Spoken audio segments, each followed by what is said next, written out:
slightly not on topic. I know we've been joking about the sheer number of women named Mary that we've covered so far. There's been a lot of Marys. And yes, before you ask, today's episode is on a woman named Mary. Not another one!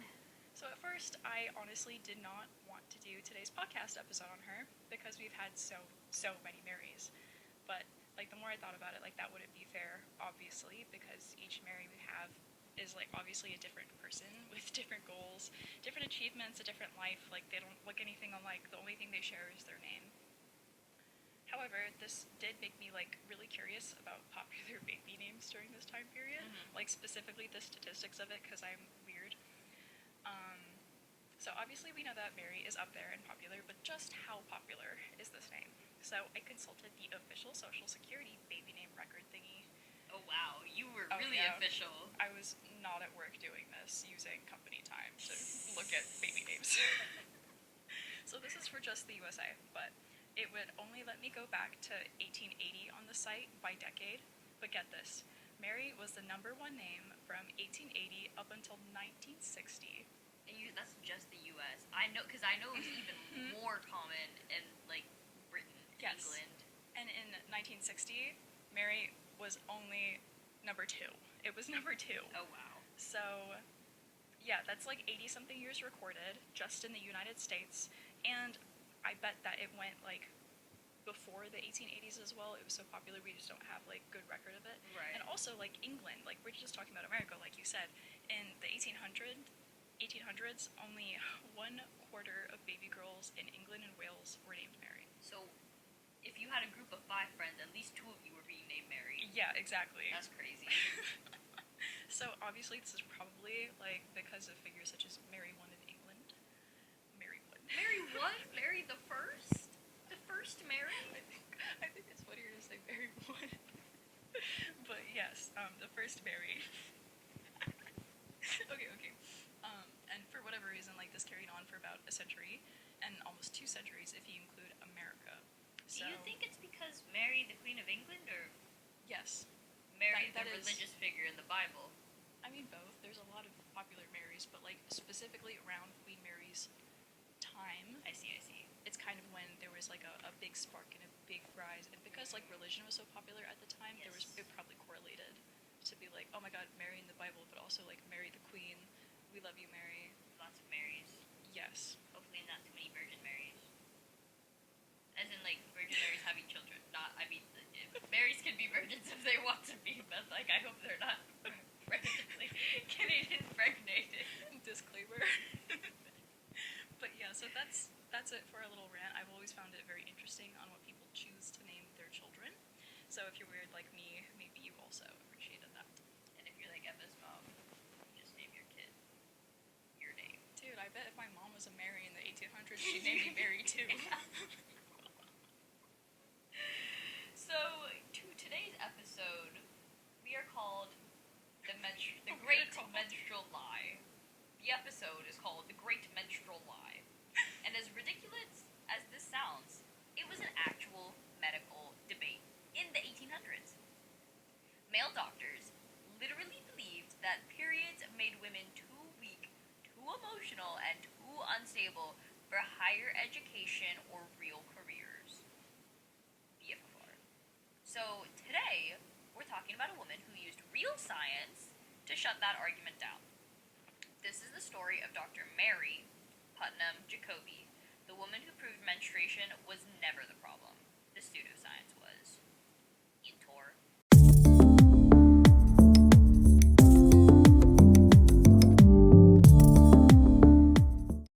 Okay, so I'm gonna make an attempt to say her last name a little more often so we distinguish the Marys. But Mary Putnam was born on August 31st, 1842 in London to American parents.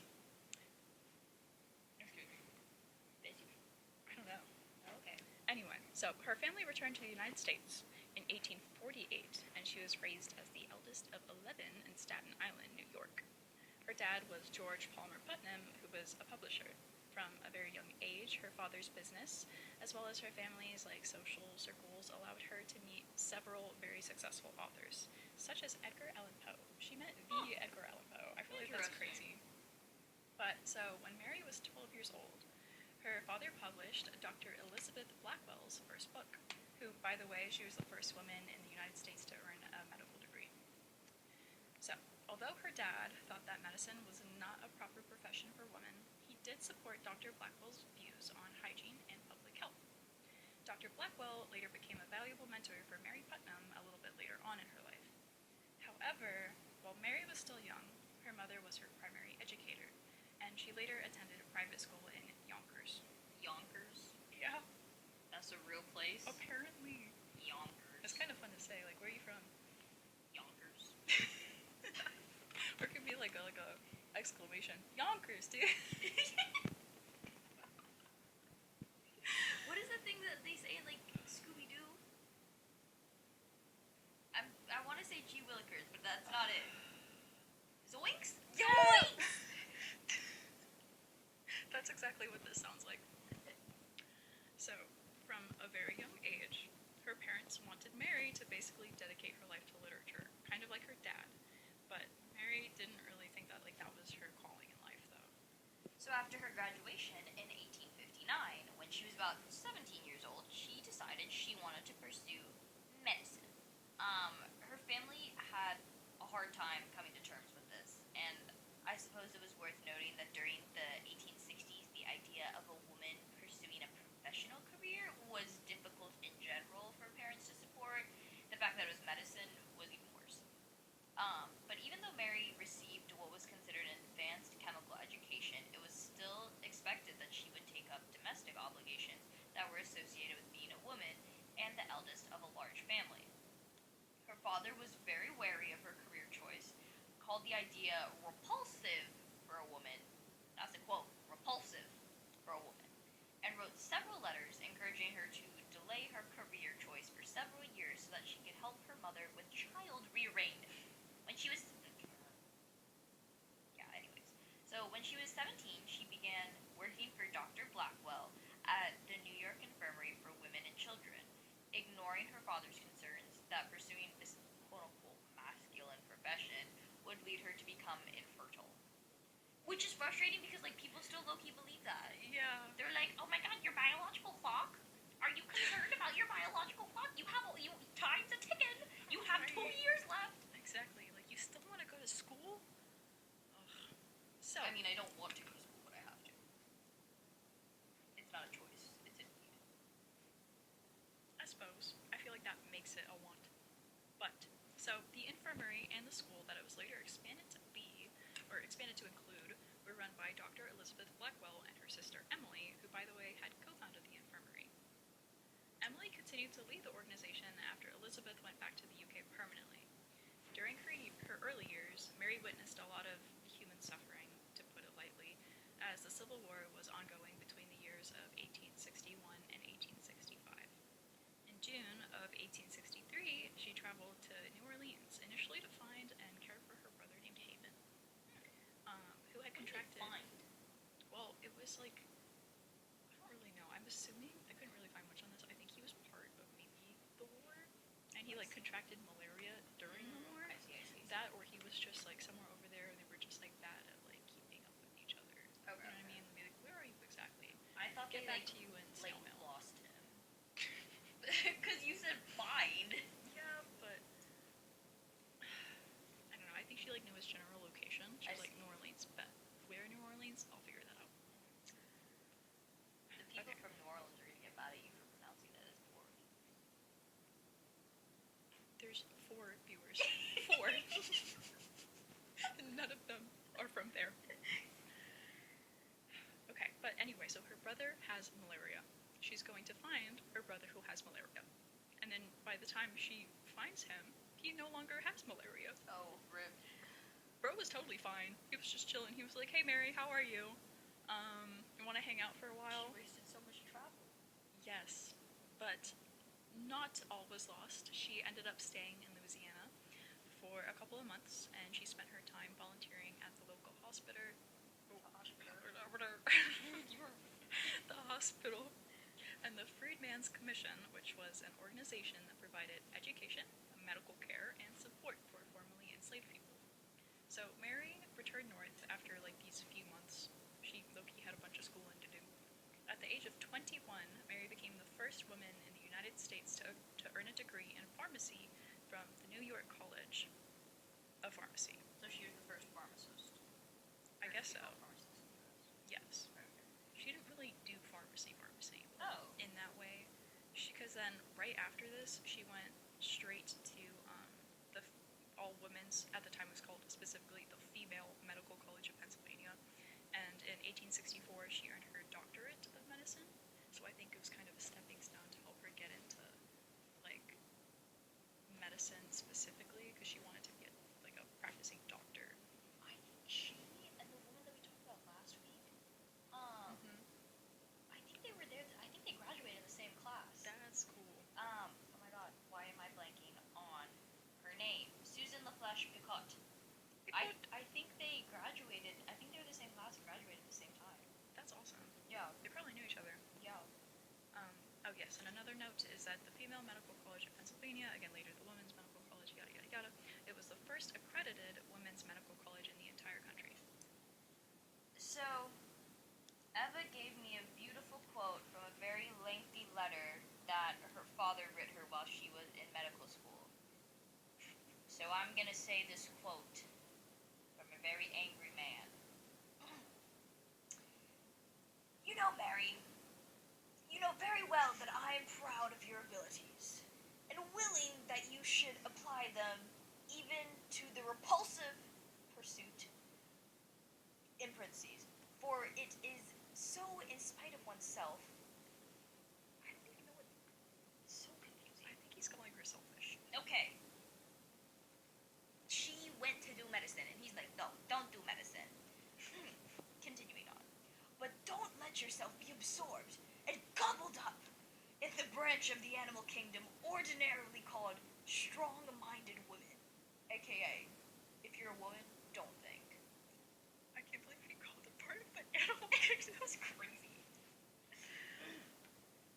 Don't let them intensify your self-will and independence, for they are strong enough already. I'm not gonna lie, my parents literally say the same thing to me. My parents have 100% said stuff. Times have not changed. Continuing on. Don't be congealed or fossilized into a hard, tenacious, unbending personification of intellectual conceit, however strongly fortified you feel sure that you are.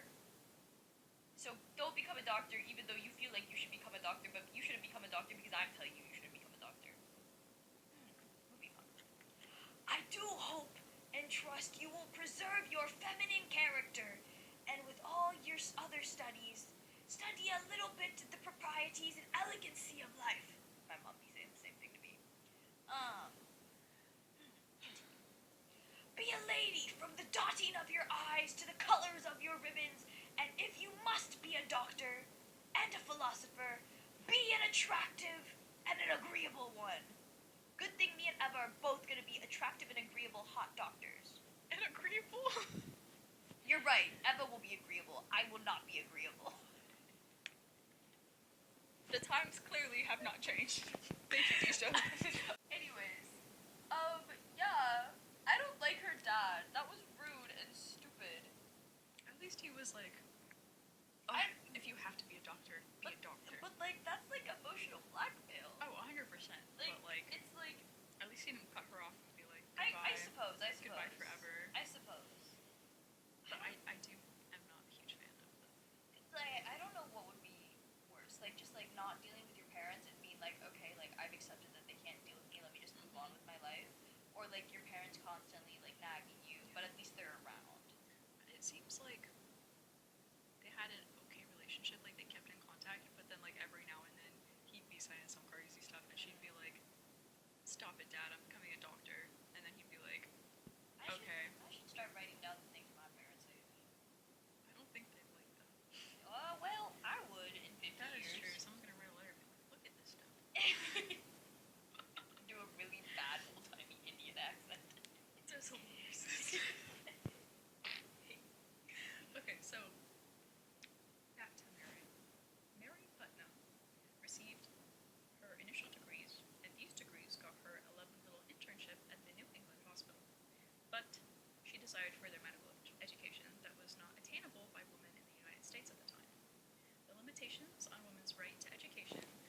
searching for schools outside of the country.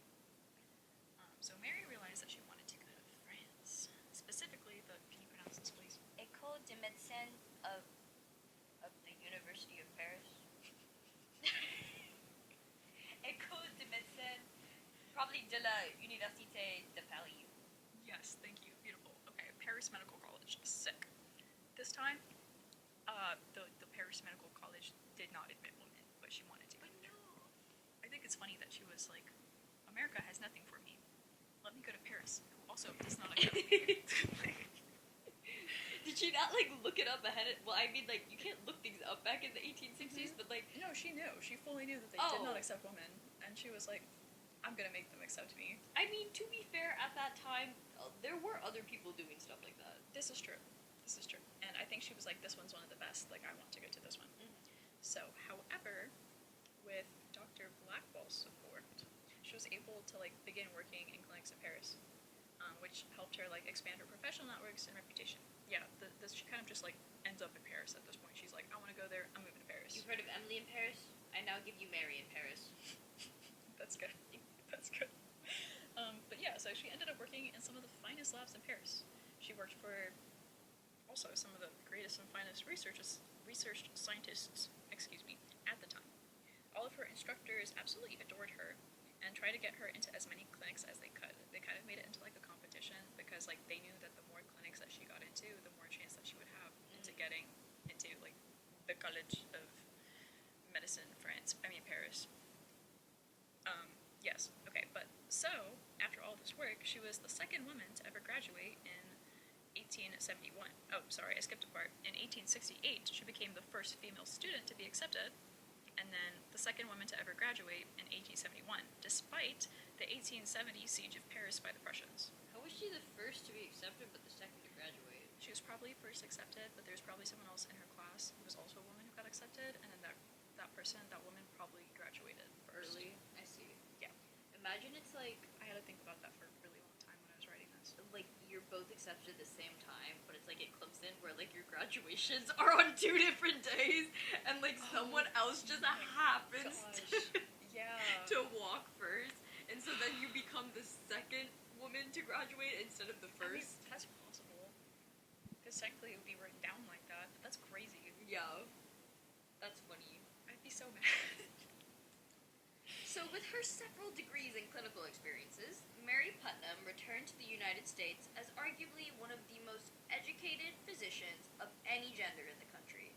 She began teaching at the medical school for women that was connected to the New York Infirmary for Women and Children. She recognized the severe biases against such institutions and therefore organized the Association for the Advancement of Medical Education of Women in 1874 to advocate for women's acceptances into medical schools, and served as president until 1903. You might say it later, I think this still exists. I don't know, to be honest. Because I was looking for scholarships for medical school, Fair. and I'm pretty sure one of them is the advancement of medical education of women.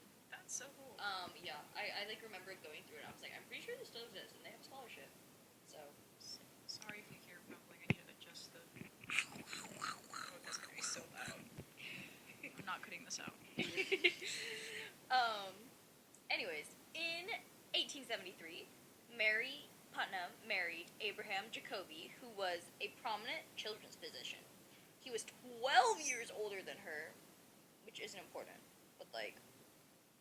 Well, I guess it becomes like slightly important for like discrepancies later. Ooh! He's not old. I guess back then it wasn't that weird. Yeah. But nowadays, no. Well, I mean, some people be doing it. You do you, queen. Get that bag. love you, mom. I didn't know that. Anyways, her husband was later known as the father of American pediatrics, so, like, slay couple goals, I guess. But they had 3 kids together, and only her daughter, Marjorie, would survive to adulthood, which is very sad. Which, I'm just imagining being a peds doctor and having 3 kids and only one of them surviving. That must suck. I can't imagine birthing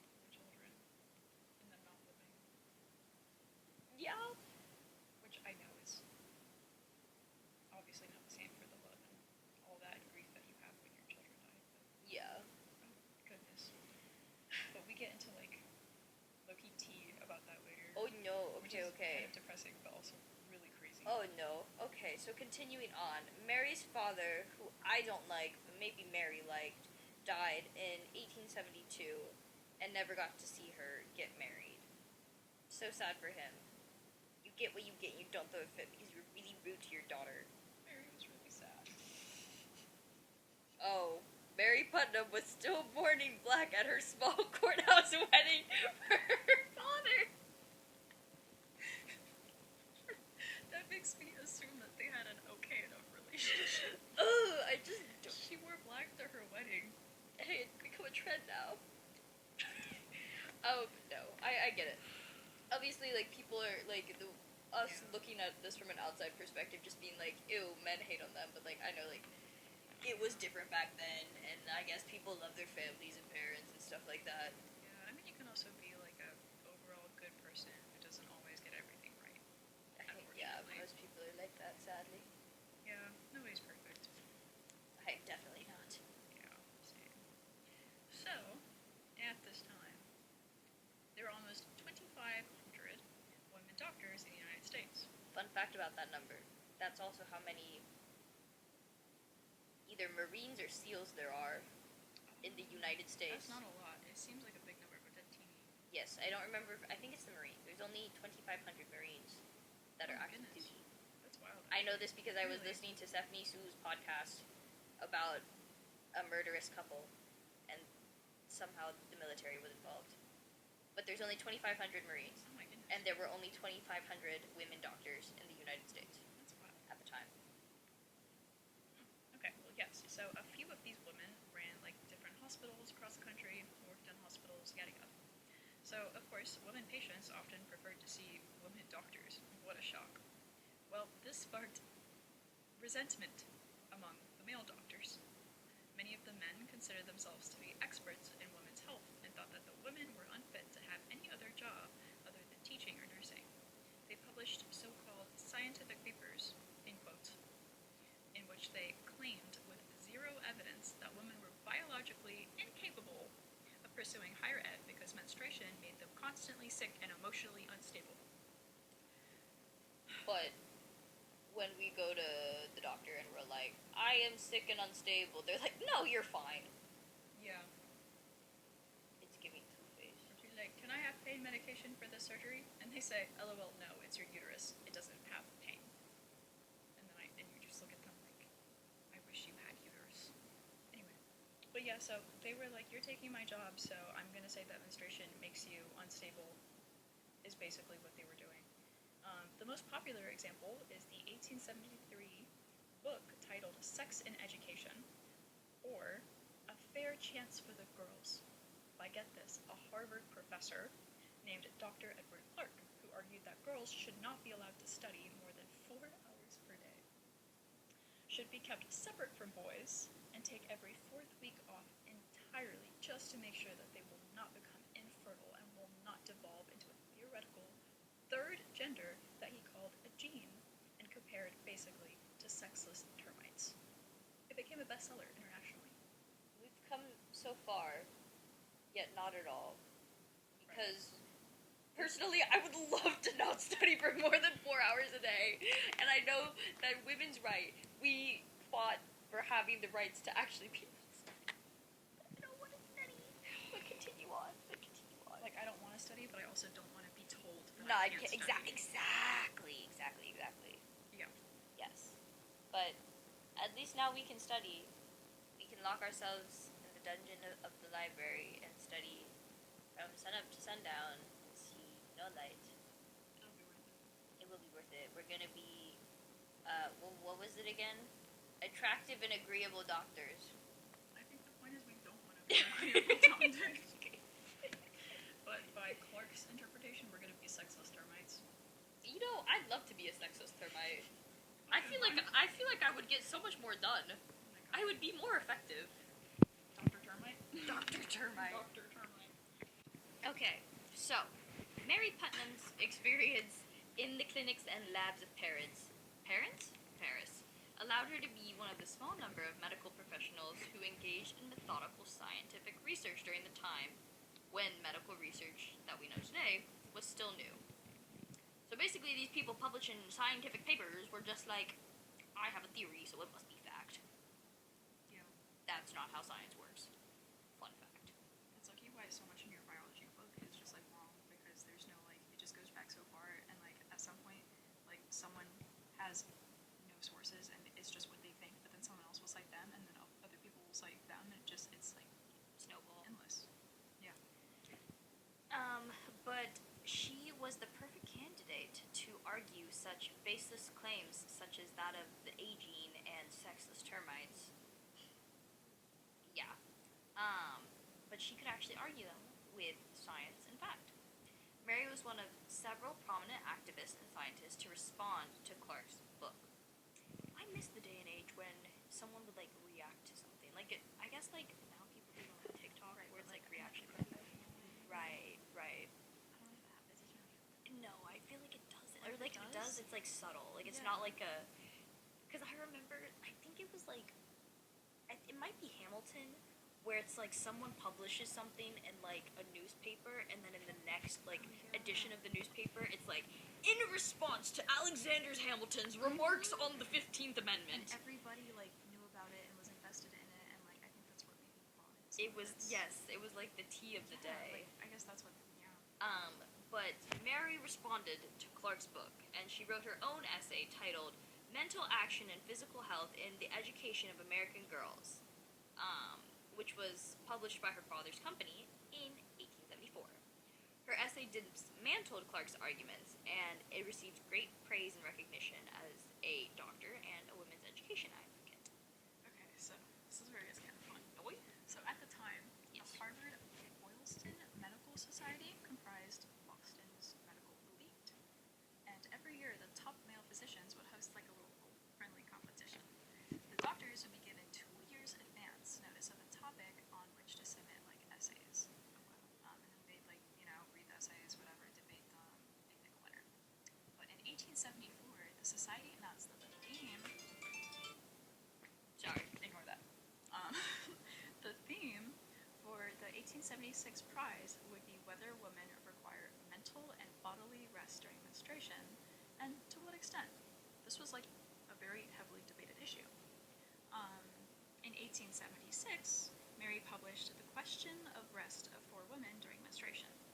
She initially published this under a pseudonym as medical publications at the time would probably reject research done by women, and like in my opinion, I don't think she wanted Harvard to just toss out her essays from the competition because like her name is Mary. Yeah. So in this book, Mary used the scientific method and applied it to the study of women's bodies in a more comprehensive view than any other like previous research at the time.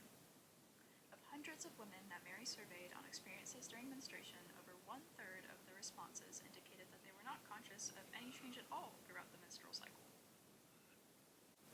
Her study proved that rest did not prevent menstrual pain, and argued that the call for bed rest was just a reason to prevent women from advancing in the workplace, which was just furthering more like the males are becoming more superior because the women can't do anything, and so the men are getting more work positions, they're getting exclusivity, it's just like segregation, basically. But the study garnered significant praise in the scientific community.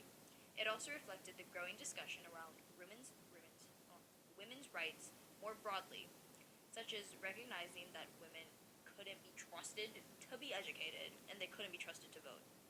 Be so for real. The essays for the Harvard Boylston Prize were judged anonymously, which increased her chances of winning. Of course, her oh my god, I can't speak anything. Of course, It sounds like the girls from H2O. I'm sorry, it's been a long day. Of course, her work was awarded the 1876 Boylston Prize by Harvard University. This is so funny because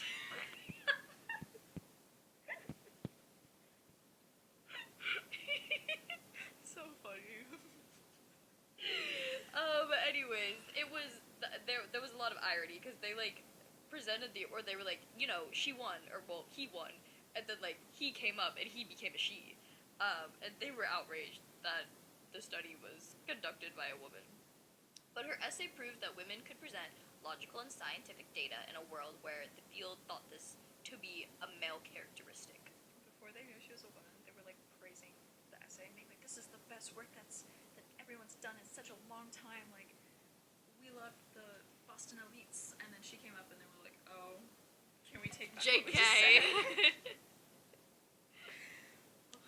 Okay, so what's like a little bit crazy though is that in 1874, when like the subject of the competition was announced, Mary was actually pregnant with her second child, and she was like, "No, I'm not doing this." Oh. Other women's rights activists asked her to like take on the challenge, and she was like, hell no."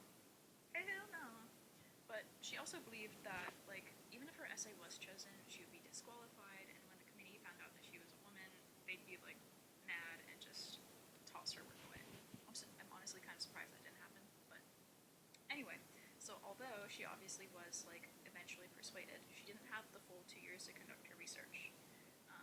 With the help of a vast network of influential women's rights advocates and organizations, she did something kind of innovative for the time, a survey. Apparently nobody was like just asking people what they thought. That seems to be a common theme. Yeah. Like people will like research and like think that they can do all these different things to like conduct scientific studies, and no one just ever just thinks to just like ask people questions. Right. So her study reflected hundreds of women, rich and poor, rural and urban, and of different education levels and occupations. So this was also in addition to experiments conducted with her colleagues from the New York Infirmary for the women and children's, aiming to map the physiological and chemical science of menstruation. So she low-key did both. Okay. So she included everything from blood and urine tests to having patients use exercise machine and track body temperatures at different stages. This last test led to the discovery that ovulation could be indicated by temperature changes, leading to the rhythm method for natural family planning in the 1930s. But yes, again, her essay made her the first woman to ever win the Boylston Prize. When she published it through her father's publishing company, she actually adapted it for public audiences to make it easier to digest, which is, I don't know if doctors were doing it back in the day, but I guess like medical terminology back then is definitely not what it is now. But like, that is like a very smart like technical move, because like you can present everything you want to present, but if the public audience doesn't understand it, then it does nothing. But she did this when she was in her mid-30s. Like, she is going through decades of research, or like she did more by the time she was 30 than like some people had done in like low-key like, their entire lives. And by some people I mean some of the men that she worked with. She went on to study neurology and dismissed arguments that women's physically smaller brains had anything to do with the intelligence or like with our intelligence or capacity for learning. I didn't fact check that. I just like thought the site was trusted enough, and you know more things But are women's brains actually smaller than men's brains? Only because our skulls are smaller because of like sexual like dimorphism. Okay, that makes sense. Like my skull versus Shaq's skull is obviously different.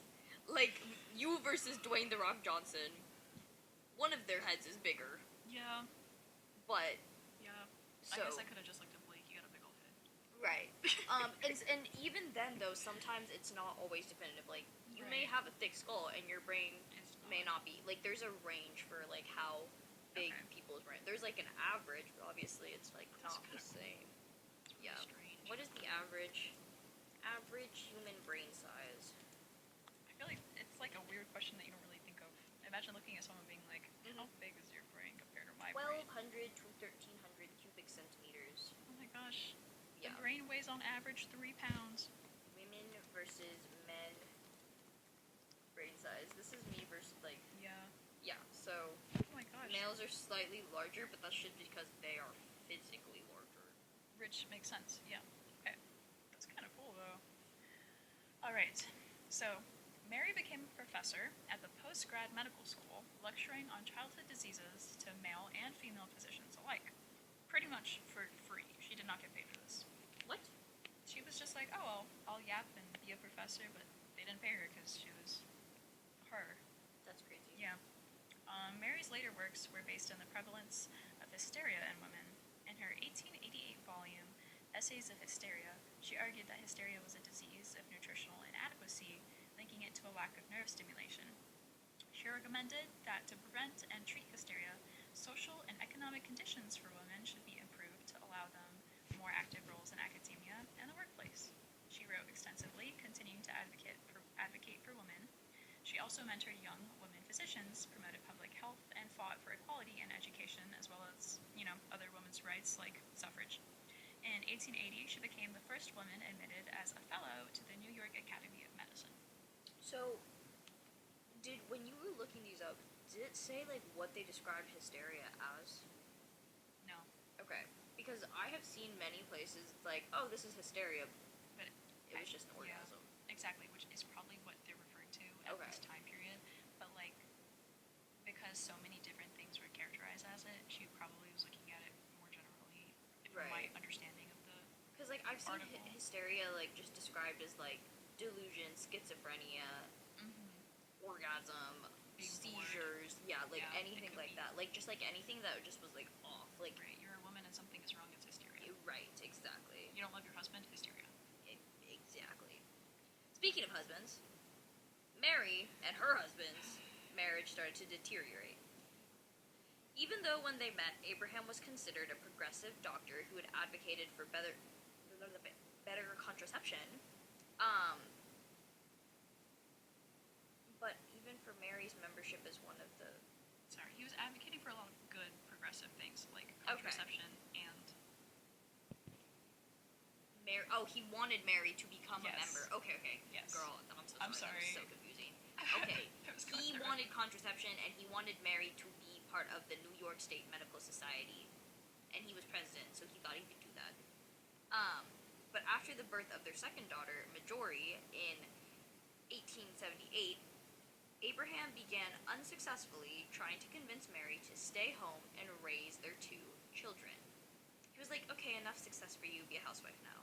Switch up, go crazy. So between his previous two marriages, he had already lost 5 children before their first daughter died shortly after her birth. Their son, Ernest, who was born during Mary Olston's research, also ended up dying of diphtheria when he was just 7 years old. So had a lot of kids and a lot of marriages. Yeah. I feel bad because someone passed away. Yeah. Okay, so this is where their age gap gets important. So because Mary was so much younger than her husband, her medical education was a lot more new and up to date, if you will. So they went to medical school almost 20 years apart. So Mary valued medical research and evidence-based practices a lot more than Abraham did. He was more just these are the ways. Yeah. We trust the ways. Exactly. She embraced new information about topics like bacteria, while he simply scoffed at it and just made fun of her. Did he think that bacteria didn't exist? He did not think bacteria existed. Oh. So when, I think it's Ernst. I was gonna say, that might be why a lot of his children died. Well, let's get into that. So Ernst fell sick, and Mary agreed to her husband's recommendation of course of treatment over her own preferences. She kind of got bullied into following his lead. She later believed that if she had done more to challenge Abraham's authority, and if they had went with her treatment, that their son probably would have lived. Abraham began to resent Mary's career success, claiming that her busy schedule was to blame for Ernst's death, even though she had been incredibly present, especially during her son's illness. Abraham also blamed their nurse for bringing the bacteria home and fired her. I thought he didn't believe in bacteria. Well, I mean, after their son died, he was like, shucks, I guess it's real. But, it was much more likely that he brought the bacteria home. Like many other male doctors of the time, he disregarded the hygiene practices that are standard today. Yeah, so he didn't really care about hand washing or changing contaminated clothing. Which is crazy. bacteria that actually causes diphtheria was made just months after Ernest's death. And that made their relationship even worse. But still, they stayed married until Mary's death in 1906. Mary channeled her grief into caring for her daughter and being more vocal in supporting suffrage in her advocacy. She expanded her work to include labor reform and would put out surveys to see which shops treated their women workers well. In 1886, she opened a children's ward in the New York Infirmary. I'm like speaking the words and my brain's not processing them. Anyways, she was also part of a committee of women who raised over $100,000 to fund the Johns Hopkins Medical School and make sure school administrators would make it co-educational from its opening in 1893 as the country's first graduate school of medicine and the first to admit women on the same terms of men as men.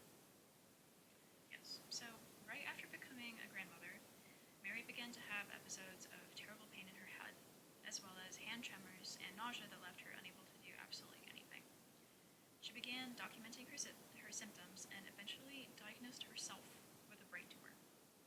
Her final essay is titled Description of the Early Symptoms of the Meningeal Tumor Compressing the Cerebellum, from which the writer died, written by herself. This was published in 1905, shortly before she died in June 1906. She was 63 years old. Mary's work as a scientist and an activist has left a legacy that continues to impact women and girls in today's world. Even in the present, period stigma remains and menstrual myths still remains. Mary helped to start an area of real medical research that replaced the trend of pseudoscience that had prevailed in the United States for centuries, based on more bigotries than realities.